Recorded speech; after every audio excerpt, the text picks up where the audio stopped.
예, 거기 그 찬양집, 예, 찬양집을 좀 하나, 네, 앞에다가 갖다 주십시오.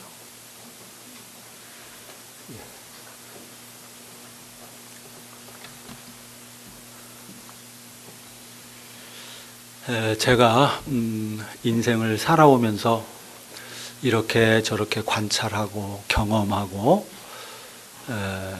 또 깨닫고 그러는 과정에서 참 발견하는 사실이 하나 있습니다. 사람들이 대부분 속고 산다 하는 것입니다. 사람들이 대부분 생각보다 많게 속고 산다. 자기에게 속고 세상에게 속으면서 살아가는 경우가 대부분이다. 그게 아주 이렇게 선명하게 눈에 들어옵니다. 근데 대부분 이제 사람들은 자기가 속고 산다는 걸 모르죠. 근데 내가 속고 살고 있다는 것을 모를수록 사실은 더 많이 속고 사는 것입니다. 내가 지금 속고 살고 있다. 이거를 아는 사람도 속지 않고 살기가 쉽지가 않습니다. 알아도 그래요. 알아도. 근데 모르면 뭐 더 말할 필요가 없습니다. 모르면 뭐 그냥 속는 줄 모르고 속으면서 살아가죠. 거의 일평생을 그렇게 사는 경우가 많습니다. 모든 사람은요, 부분에 갇혀 살고 또 자기 안에 갇혀 삽니다. 사람은 모든 걸 다 경험할 수 없어요. 모든 걸 다 알 수 없습니다. 하나님만이 가능한 일이기 때문에 사람은 전체를 품을 수는 없죠. 그렇기 때문에 부분에 갇힐 수밖에 없는데 어쨌든 부분에 갇혀 산다는 겁니다. 또 자기 안에 갇혀 삽니다. 자기 스스로 자기라는 감옥을 만들어 놓고 그 감옥 속에서 그게 세계의 전부인 줄 알고 자기 안에 갇혀서 사람들이 살아가고 있다 하는 것을 많이 발견하고 깨닫습니다. 이 부분을 전체라고 생각해요. 부분을 부분이라고만 생각하면 괜찮은데 사람들은 이 부분을 전체라고 생각하고 또 자기가 아는 것이 진실의 전부다 이렇게 생각하면서 사는 거죠. 세상 사람들은요, 자기 신념에 속습니다. 자기 삶에 속습니다. 자기 경험에 속습니다. 그리스도인은 이 세 가지를 포함해서 또 한 가지가 덧붙여집니다. 자기 믿음에 속습니다. 그리스도인들은 자기 믿음에 속아요. 믿음이 나쁘다는 이야기가 아닙니다. 믿음은 굉장히 좋은 선물이죠. 믿음은 값진 선물입니다. 그런데 자기 믿음에 속고 삽니다.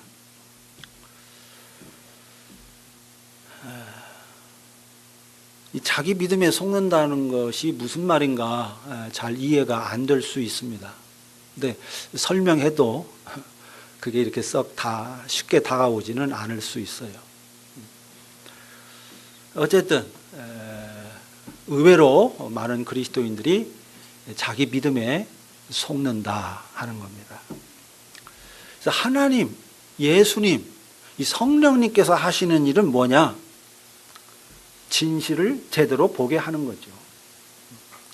하나님이 창조한 세계의 현실 전체, 부분이 아닌 전체, 하나님이 창조한 세계 전체의 현실, 이게 진실이죠. 이게 진실이에요. 그 진실을 보게 하는 겁니다. 그 진실을 볼 수 있는 눈을 뜨게 하는 거예요.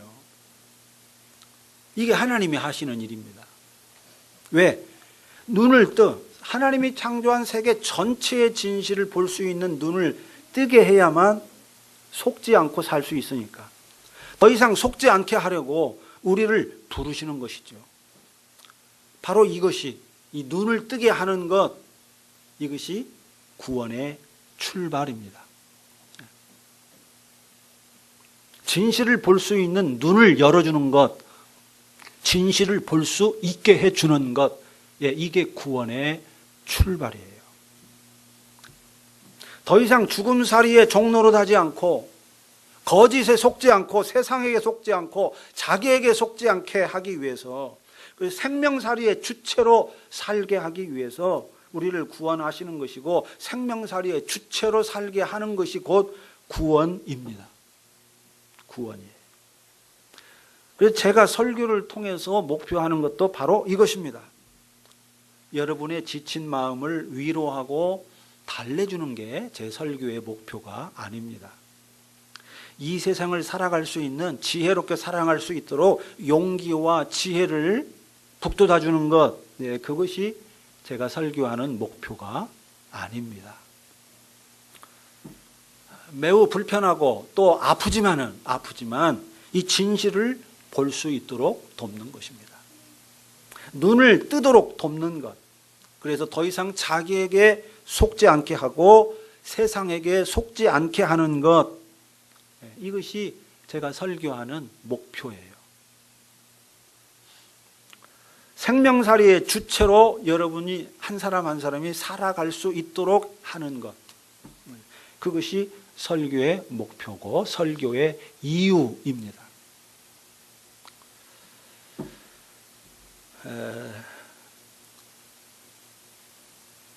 지금 수많은 그리스도인은 오직 성경, 오직 은혜, 오직 믿음이라고 하는 이 종교개혁의 3대 기치, 3대 구호, 여기에 갇혀 있습니다. 이 갇혀 있다 그러니까 이게 부정적으로 생각할 수 있는데 전혀 그런 거 아닙니다. 오직 성경, 오직 은혜, 오직 믿음, 이거는 대단히 중요한 진리입니다. 매우 옳은 진리입니다. 그런데 그 옳은 진리를 외치는 구호, 그 구호에 갇혀 있는 거예요.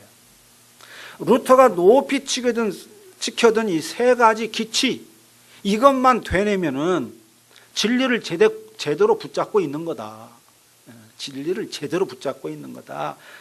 바른 신앙 위에 선 것이다. 이렇게 생각하고 다들 구호만 되뇌고 있는 겁니다. 바른 믿음, 오직 성경, 오직 은혜, 오직 믿음, 이걸 계속 반복하는 거예요. 반복. 근데 그 구호들은 이미 진실에서 벗어났습니다. 이미 어둠에 갇혀버렸습니다. 이미 그 구호 속에 온갖 쓰레기들이 잔뜩 들어와 뒤섞여 있습니다. 근데 그걸 모르고 그냥 그 구호만 열심히 붙잡고 있고 그 구호만 계속해서 반복하면서 되뇌고 있습니다. 이게 오늘날 개신교회, 한국교회의 문제입니다.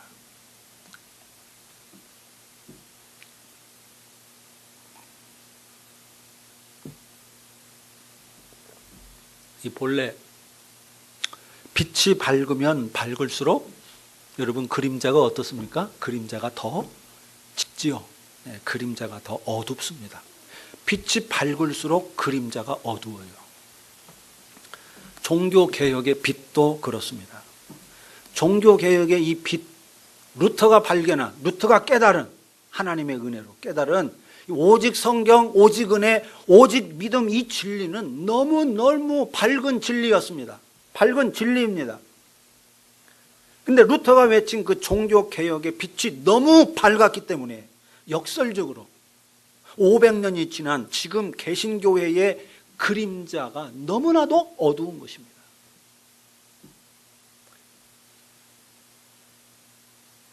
오직 성경, 오직 은혜, 오직 믿음이라는 그 찬란한 진리가 지금 교회 안에 어마어마한 그림자와 어둠을 만들어내고 있습니다. 우리는 그래서 그 실상을 제대로 알아야 됩니다. 불편하지만 실상을 알아야 돼요. 그 구호 속에 담겨 있는 어둠, 그림자, 이게 뭔가. 이거를 알아야 돼요. 그래야 그 빛이 남긴 그림자에서 빠져나올 수가 있습니다. 그래서 오늘 그 말씀을 조금 더 자세하게 살펴보려고 합니다. 자, 첫째로 오직 성경이라는 이 기치는 지금 구호로만 존재합니다. 구호로만. 이빨 빠진 호랑이 신세가 됐다, 그 말이죠. 교회 강단에서 선포되는 설교를 들어보십시오. 겉으로 보면은 다 성경을 이야기합니다. 예, 성경을 말하는 것 같아요. 그런데 그 속 내용을 들여다보면 하나님 말씀이 아닌 경우가 아주 많습니다. 하나님 말씀이 아닌 것을 하나님 말씀으로 포장해서 강변하는 경우가 아주 많습니다. 그 성도들의 가려운 곳을 긁어주고 성도들의 필요를 채워주고 교회의 필요를 채우기 위해서 하나님의 말씀을 왜곡하는 경우가 적지 않습니다. 그것뿐 아니에요. 교회는 오직 성경이라는 그 기치를 내세우면서 그리스도인을 성경 안에 유폐시키고 있습니다. 가두고 있다, 그 말이에요. 성경만이 하나님의 말씀이며 하나님의 진리이니 성경만 읽어야 한다, 이렇게 말합니다. 성경 이외의 것들, 예를 들면 자연과학, 사회과학, 철학, 정치, 경제, 정신과, 정신의학, 소설, 영화, 음악, 이런 예술 전반, 인문학 전반은 다 거짓되다. 그러니 그런 것에는 눈을 감고 귀를 막아야 된다, 이렇게 이야기합니다. 사실은요, 여러분, 이 성경이라는 안경으로 세상 전체를 바라봐야 됩니다. 우리를 성경 속에 가두기 위해서 성경을 주신 게 아니에요. 이 성경이라는 놀라운 안경을 통해서 하나님이 창조한 세계 전체를 보라고 성경을 준 거예요. 성경이라는 안경으로 세상 만사를 비추어 보고 비평할 수 있어야 한다, 그 말입니다. 성경을 통해서 세상의 거짓과 세상의 어둠에서 해방될 수 있어야 합니다. 성경을 통해서 성경 밖으로 나와야 합니다. 그런데 그렇게 하기는커녕 성경 안에 그리스도인들을 꼭꼭 가두어 버리고 있습니다. 세상 모든 것으로부터 자유롭게 하는 이 해방의 말씀, 세상 모든 것을 품어낼 수 있게 하는 이 능력의 말씀으로 그리스도인의 눈과 귀를 막아버렸습니다. 500년 전이나 지금이나 똑같이 오직 성경, 그거를 주창하고는 있습니다. 똑같아요, 주창해요. 근데 그 속 내용은 지금은 텅 비어 있다 하는 겁니다. 오직 성경을 말하는데 성경이 없어요. 성경 말씀이 없어. 루터는 하나님의 말씀으로 강고하게 굳어진 이 왜곡된 중세 가톨릭 교회의 이 가르침에서 해방이 되었는데, 오늘의 교회는 하나님의 말씀으로 왜곡된 진리를 계속해서 강화시키고 있습니다. 루터는 오직 성경이라는 이 기치를 통해서 그리스도인을 교황과 교회의 억압적인 권위에서 해방시켰는데, 오늘의 교회는 오직 성경이라는 위대한 기치를 내세워서 그리스도인을 또다시 성경 안에 유폐시키고 있습니다. 사실 성경 안에, 엄격하게 말하면 성경 안에 유폐시키는 게 아니죠. 성경 안에 유폐시키는 게 아니에요. 성경이라는 옷을, 성경이 겉으로는 성경인데 그 속에는 세상의 이야기들이 가득한 거예요. 세상의 가르침이 그 안에 가둔 거예요. 그 안에.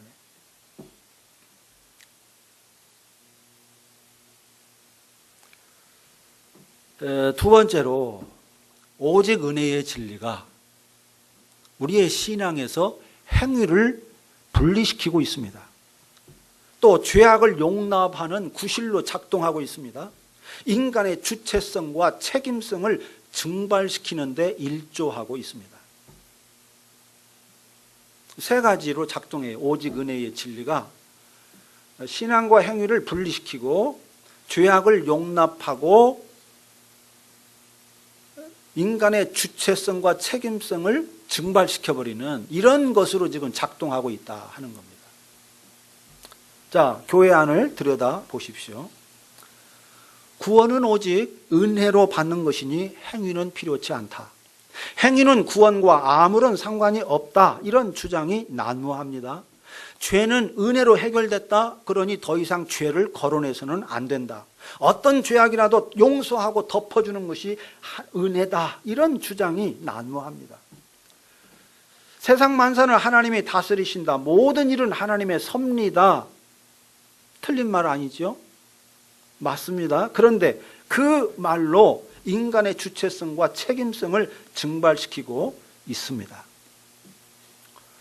루터에게 은혜는 생명의 길을 가게 하는 자유의 능력이었습니다. 근데 오늘의 교회에서는 은혜가 행위 무용론을 주장하는 발판이 되고 있습니다. 여러분, 은혜가 왜 주어진 겁니까? 우리로 하여금 올바른 행위를 하며 살도록 하기 위해서 은혜가 주어진 겁니다. 행위의 질적 변화를 위해서 은혜가 주어진 거예요. 은혜는 행위를 배제시키기 위해서 주어진 게 아닙니다. 행위를 새롭게 재창조하기 위해서, 새롭게 변환시키기 위해서 은혜가 주어진 거예요. 근데 그렇게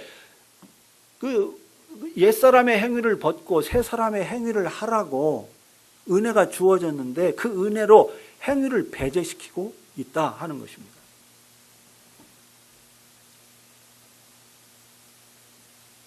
신앙과 행위의 통합을 가로막고 있는 거죠. 루터에게 은혜는 교회와 사회의 전통과 규범으로부터의 해방이었는데 오늘의 교회에서는 은혜가 죄악을 눈감아주는 방편으로 오작동하고 있습니다. 루터에게 은혜는 악한 행위를 종식시키고 선한 행위를 유인하는 율법의 성취였는데 오늘의 교회에서는 은혜가 율법을 폐기하고 무력화시키는 원인이 되고 있습니다. 루터에게 은혜는 진정한 사람됨의 회복이고 노예 의지에서부터의 해방이었는데, 그래서 진정한 인간의 주체성을 회복시키는 것이었는데 오늘의 교회에서는 은혜가 인간의 주체성과 인간의 책임성을 증발시키는데 오히려 일조하고 있는 거죠. 한마디로 오늘의 교회는 오직 은혜라는 기치를 휘두르면서 내걸면서 값싼 은혜를 남발하고 있습니다. 교회 문을 활짝 열어놓고 값싼 은혜를 마음껏 퍼주었습니다. 하늘의 복과 땅의 복을 마음껏 빌어주고 약속해 줬습니다. 그 결과 수많은 사람들이 교회 안으로 들어왔습니다. 하늘의 복과 땅의 복을 갈구하는 자들이 구름처럼 교회 안으로 들어왔습니다. 그러면서 그 과정에서 세상의 온갖 죄악도 재빠르게 교회 안으로 침투해 들어왔습니다. 500년 전에는 오직 은혜의 기치로서 중세교회의 부패함을 떨치고 일어났는데 오늘의 교회에서는 은혜가, 오직 은혜의 기치가 교회 부패의 온상이 되고 있습니다. 부패의 온상이 되고 있어요. 오직 은혜, 이걸 말하면서 부패, 그 안에서는 썩어가고 있는 겁니다. 은혜로 다 덮어주면서 썩어가고 있는 거예요.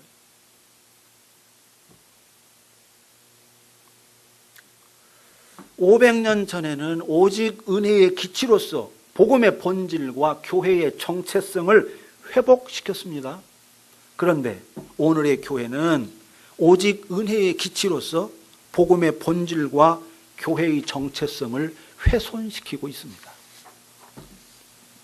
500년 전에는 오직 은혜의 기치로서 그 은혜의 값짐을 드높였는데 오늘의 교회는 오직 은혜의 기치로서 은혜의 값삼을 선전하고 있습니다. 오직 은혜의 기치로서 은혜를 배반하고 있습니다.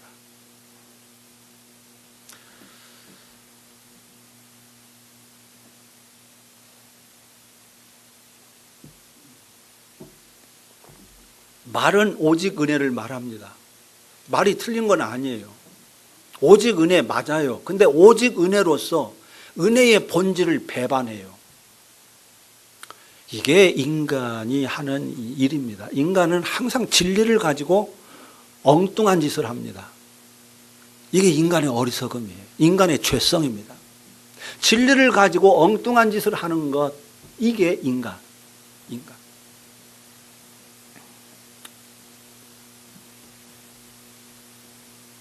오직 은혜의 기치로서 은혜를 배반한다 하는 겁니다. 세 번째는 오직 믿음이라는 기치가 구원의 방편으로 오작동하고 있습니다. 여러분, 믿음이라고 하는 것은요, 본래 하나님의 언약과 하나님의 행위에 대한 신뢰입니다. 신뢰. 믿음은 그냥 신뢰하는 거예요. 삼위 하나님께서 성취하신 구원을 받아들이는 거예요. 아멘 하고 받아들이는 겁니다. 당신이 구원을 성취하셨군요. 당신의 구원을 나의 구원으로 받아들입니다. 이게 믿음이에요. 그런데 오늘의 교회에서는 믿음이 구원의 방편, 천국행 티켓을 확보하는 방편으로 둔갑해버렸습니다. 믿음만 가지고 있어. 그러면 천국행 티켓은 받을 수 있어. 천국행 티켓은 네 거야. 믿음 주고 천국행 티켓 받아. 이렇게 되는 거죠. 이 비슷한 것 같은데 달라요. 또 이 믿음이 저주와 고통에서 구원받는 구원의 마법이 되어버렸습니다. 이 믿음이라고 하는 게 이 오묘한 작동을 하는 거예요. 마법적인 어떤 역할을 해가지고 우리의 모든 어둠과 저주에서 우리를 구원한다, 구원시키는 어떤 마법적인 작용을 한다, 이렇게 생각합니다. 믿음이라는 게. 그런 게 전혀 아니죠. 전혀 아니에요. 이미 성취된 믿음을 받아들이는 거예요, 그냥.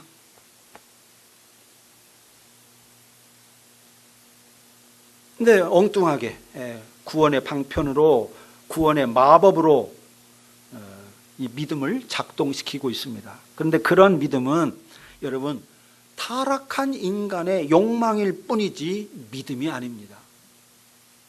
타락한 인간의 욕망일 뿐이에요. 인간의 욕망에 뿌리 내린 그 믿음, 이건 거짓 믿음입니다. 이 거짓 믿음이 지금 교회 안에서 오직 믿음이라는 기치로서 활개를 치고 있는 겁니다. 또 교회 안에서 오직 믿음은 뭘로 통합니까? 긍정의 힘으로 오작동하고 있죠. 믿음은 본래 관계에서 요청되는 인격적 신뢰예요. 근데 오늘의 교회에서는 믿음이 매사를 긍정적으로 바라보는 긍정의 눈으로 둔갑해 버렸습니다. 내적인 확신을 강화하는 긍정의 힘으로 오작동하고 있습니다. 교회 안을 들여다보십시오. 교회가 하는 말을 들어보십시오. 하나님은 자기를 찾는 자들에게 상 주신다는 믿음, 하나님 안에서 나는 모든 것을 할 수 있다는 믿음, 기도한 대로 이루어진다는 믿음, 이 믿음이 장사진을 치고 있습니다. 성경은 믿음을 말함으로써 오히려 뭐예요? 우리의 의지, 우리의 자기 확신, 이거를 무너뜨립니다. 산산조각 내버립니다. 오직 믿음이라는 걸 통해서. 너의 의지, 이걸로 구원 이룰 수 없어. 너의 확신, 아무것도 아니야. 너의 확신은 네 확신이 중요한 거 아니야. 완전히 깨부숴요. 믿음이라는 이 기치를 가지고. 근데 오늘의 교회는 믿음을 통해서 뭐 합니까? 우리의 의지와 자기 확신을 강화시키고 있습니다. 오직 믿음이라는 기치를 내세워서 성경이 말하는 믿음과 정반대되는 믿음을 설파하고 있는 겁니다. 또 있습니다. 자, 오직 믿음이라는 이 기치가 이성을 억압하는 도구로 오작동하고 있습니다. 믿음으로 참여하는 구원, 믿음으로 받는 구원, 이거는 본래 광대하고 심오해서 하나님이 창조한 모든 세계를 포괄합니다. 당연히 인간의 이성과 감성과 의지도 구원에 참여합니다. 구원의 대상이 있죠.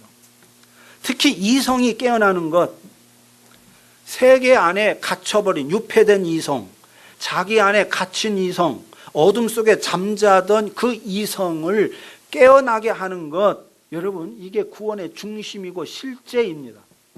이성이 깨어나지 않은 구원은 구원 아니에요. 이성이 거듭나야 돼요. 이성이. 예수를 믿으면 그 전에 이성하고 예수 믿은 이후에 이성이 달라지는 겁니다. 이게 진짜 구원이에요. 구원. 이성이 구원받지 못하는 구원은 구원 아니에요. 그런데 오늘의 교회는 어떻습니까? 오직 믿음이라는 이 기치를 내세워서 뭘 억압합니까? 이성을 억압합니다.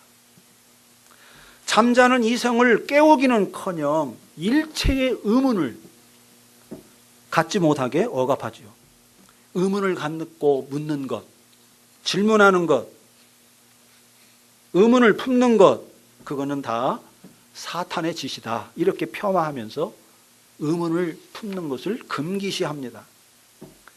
사실은요, 의문을 갖고 묻는 것이야말로 진정으로 깨어난 이성입니다.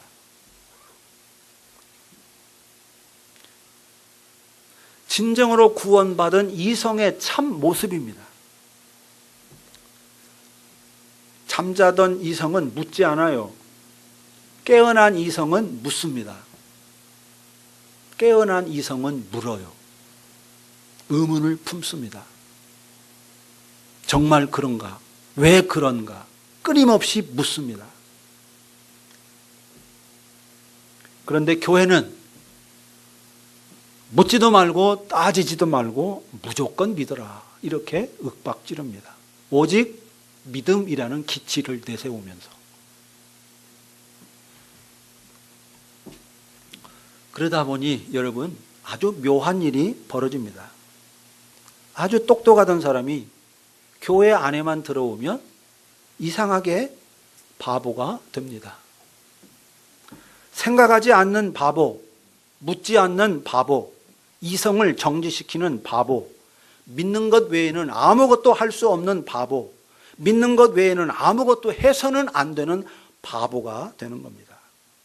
바보가 되어야만 믿음의 사람으로 인정받아요. 이게 교회의 문화입니다. 그래서 교회 안에 들어오면 사람들이 스멀스멀 바보가 되는 거죠. 물론 여러분, 이성으로 믿음을 억압하는 것도 문제입니다.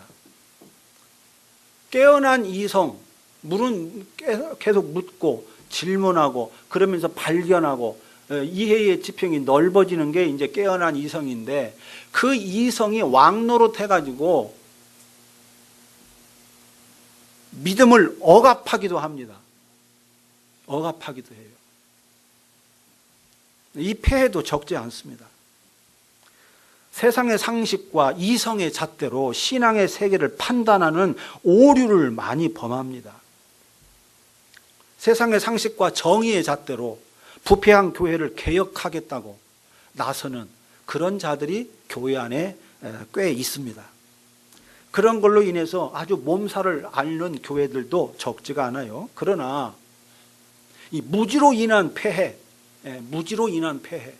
이거는 그보다 훨씬 넓고 깊습니다. 아주 근원적인 문제가 있습니다.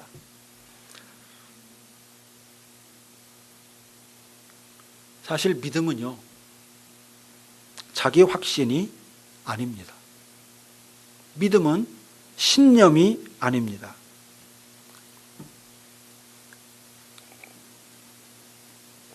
믿음은 도깨비 방망이가 아닙니다. 믿음은 적극적 사고방식이 아닙니다. 믿음은 긍정의 힘이 아닙니다. 믿음은 바라는 것들의 실상이 아닙니다. 믿음은 희망이 아닙니다. 믿음은 무지로부터의 도피가 아닙니다. 믿음은 축복의 통로가 아닙니다. 믿음은 구원의 방편이 아닙니다. 믿음은 천국행 티켓이 아닙니다. 믿음은 하나님을 움직이는 것이 아닙니다. 믿음은 투기가 아닙니다. 믿음은 능력이 아닙니다. 믿음은 축적할 수 있는 자산이 아닙니다. 믿음은 불굴의 의지가 아닙니다. 믿음은 생산하거나 쟁취하는 게 아닙니다. 믿음은 거래가 아닙니다. 믿음은 덕이 아닙니다. 믿음은 종교적 윤리가 아닙니다. 믿음은 지식이 아닙니다. 믿음은 지혜가 아닙니다. 믿음은 진리가 아닙니다. 믿음은 말씀의 사건입니다.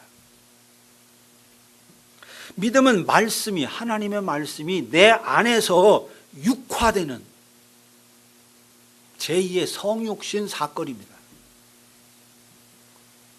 말씀이 예수 그리스도 안에서 성육신했다면 우리 안에서 하나님의 말씀이 내 안에서 성육신하는 것, 이게 믿음이에요. 사건이에요. 성육신하는 사건. 이론이 아니고 어떤 방편이 아니, 수단이 아니에요. 사건이에요. 사건. 그리고 이 말씀으로서, 말씀의 사건으로서의 이 믿음은 그리스도 안에서 받는 은혜의 선물입니다. 말씀의 사건으로서의 믿음은 창조자를 향한, 하나님 여호와를 향한 신뢰입니다. 말씀의 사건으로서의 믿음은 하나님의 가없는 사랑과 베풀음을 거저 받는 것입니다. 말씀의 사건으로서의 믿음은 계시의 칼로 무지의 장막을 찢어버리는 것입니다. 계시라고 하는 놀라운 칼로 무지의 장막을 찢어버리는 것, 그래서 무지의 늪에서 빠져나오는 것, 감옥에서 빠져나오는 것, 이게 믿음이에요. 말씀의 사건으로서의 믿음은 보이지 않는 피조세계의 진실을 보는 것입니다. 말씀의 사건으로서의 믿음은 궁극적인 알미입니다. 말씀의 사건으로서의 믿음은 홀로 있지 않다는 깊은 인식이에요. 아, 내가 홀로 있지 않구나. 하나님이 나와 함께 계시고 하나님이 만든 모든 세계가 나와 함께 있구나. 이것에 대한 깊은 인식이에요. 말씀의 사건으로서의 믿음은 자아의 벽을 넘어서는 것입니다. 말씀의 사건으로서의 믿음은 하늘과 땅이 하나인 그 세계를 향해 걸어가는 것입니다. 그런데 이 믿음이 아주 엉뚱한 것으로 변질되어 버렸습니다. 앞에서 말했던 그런 것으로, 믿음이 아닌 것들로 믿음이 바뀌어 버렸어요. 오직 믿음이라는 기치로 믿음의 본질을 변질시켰습니다. 이게 인간이 하는 일입니다. 인간은 믿음도 변질시키고 하나님의 말씀도 변질시키고 하나님의 은혜도 변질시킵니다. 이것이 그리고 오늘의 교회의 현실입니다. 오직 성경, 오직 은혜, 오직 믿음이라는 그 위대한 진리, 그 위대한 기치가 오늘의 교회에서는 엉뚱한 것으로 오작동하고 있다 하는 것입니다. 그런데 대부분의 그리스도인들은 그 실상을 모릅니다. 겉으로 보면 동일하니까. 구호가 동일하거든요. 500년 전처럼 지금도 교회마다 오직 성경, 오직 은혜, 오직 믿음, 이걸 외치니까 똑같이 진리를 말하는구나, 그렇게 생각하는 겁니다. 그러나 여러분, 그 속을 들여다보면 내용은, 실상은 전혀 다른 거죠. 겉은 진리인데, 겉은 하나님 말씀인데 속은 진리가 아닙니다. 거짓이에요. 겉은 하나님 나라의 복음인데 속은 세상 나라의 복음입니다. 세상 나라의 복음. 오직 성경을 외치면서 성경을 말하지 않습니다. 오직 은혜를 외치면서 사실은 면죄부를 남발하고 있습니다. 값싼 은혜를 남발합니다. 중세 가톨릭 교회가 면죄부를 남발했듯이 오늘의 교회도 오직 은혜, 오직 믿음을 가지고 면죄부를 남발합니다. 오직 믿음을 외치면서 긍정의 힘을 강조합니다. 긍정의 힘, 긍정의 힘. 미국과 한국에서 긍정의 힘이라는 그 책이 수백만 부가 팔렸습니다. 전 세계에서 미국과 한국 크리스찬들이 가장 많이 산 책이 긍정의 힘이라는 책이에요. 믿음이 긍정의 힘으로 완전히 변질되어 버린 거예요. 적극적 사고방식으로. 여러분, 이것이 오늘의 교회가 외치는 오직 성경, 오직 은혜, 오직 믿음의 실상입니다. 오늘 바울이 갈라디아 교회에 편지하면서 안타까운 마음으로 이렇게 꾸짖었습니다. 자, 갈라디아서 3장. 어리석도다, 어리석도다, 갈라디아 사람들아. 어리석도다, 어리석도다. 예수 그리스도께서 십자가에 못 박히신 것이 너희 눈앞에 밝히 보이거늘 누가 너희를 꾀더냐? 내가 너희에게 다만 이것을 알려 하노니 너희가 성령을 받은 것이 율법의 행위로냐 혹은 듣고 믿음으로냐. 뭐 다른 거 이야기할 거 많은데 내가 이것만 따져보겠다는 겁니다. 너희가 성령을 받은 것이 율법의 행위로냐 듣고 믿음으로냐. 듣고 믿음으로 성령 받은 것 아니냐. 너희가 이같이 어리석으냐? 성령으로 시작하였다가 이제는 육체로 마치겠느냐? 성령으로 시작됐는데 육체로 마치려고 하는 이 갈라디아 교회의 현실, 이미 초대교회 시절에 1세기도 지나기 전에, 몇십 년도 지나기 전에 예수 십자가에 죽고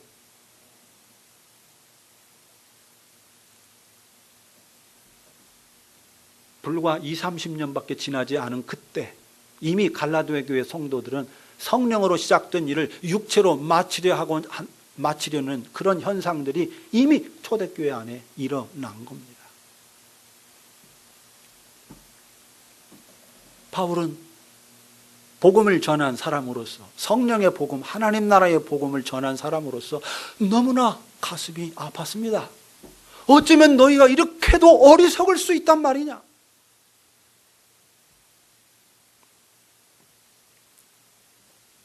꾸짖었습니다.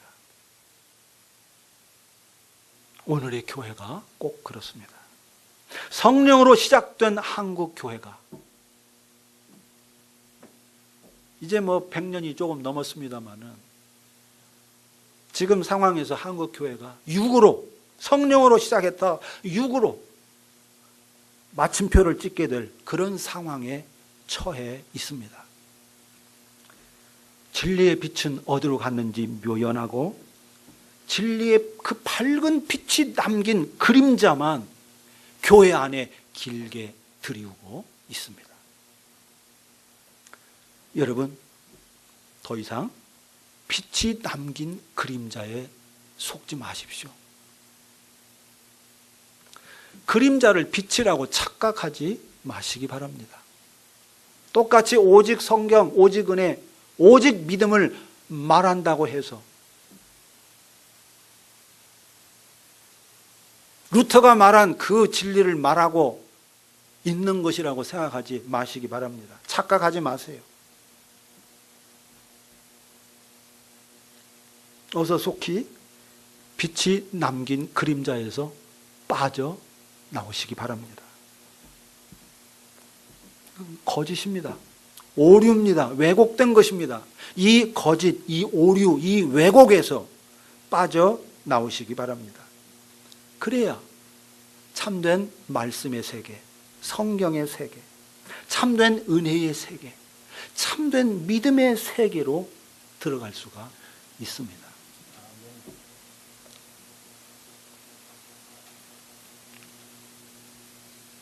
외치는 소리에 속으면 안 돼요.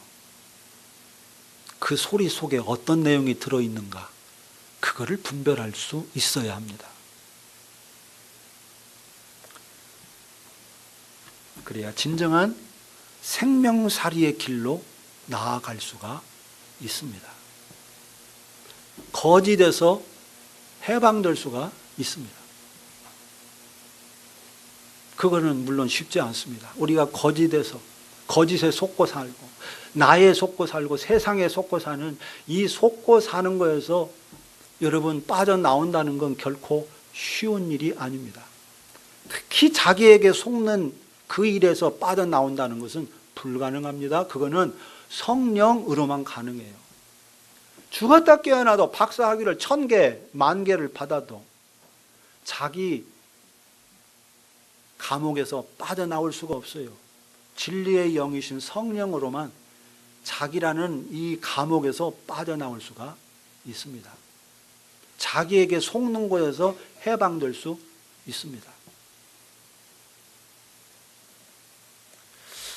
참, 그런데 성령을 받았다는 그리스도인들도 자기 확신, 자기 믿음에 속고 살아요.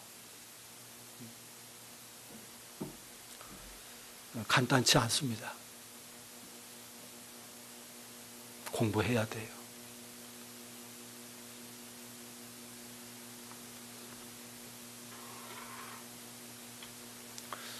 이게 불편한 진실입니다. 아픈 진실입니다. 아프지만 이 진실을 봐야 돼요.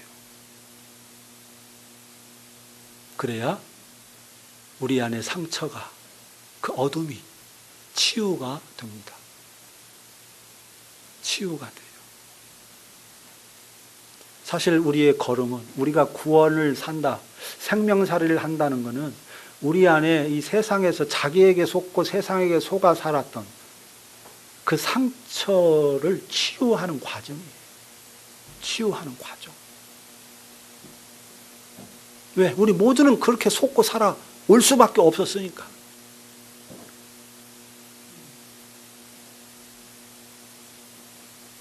그래서 이 진리의 말씀에 귀를 기울이고 하나님 성경을 통해서 나를 보고 성경이라는 안경을 통해서 세상 전체를 봐야만 나에게 속지 않을 수 있고 세상에게 속지 않을 수 있습니다.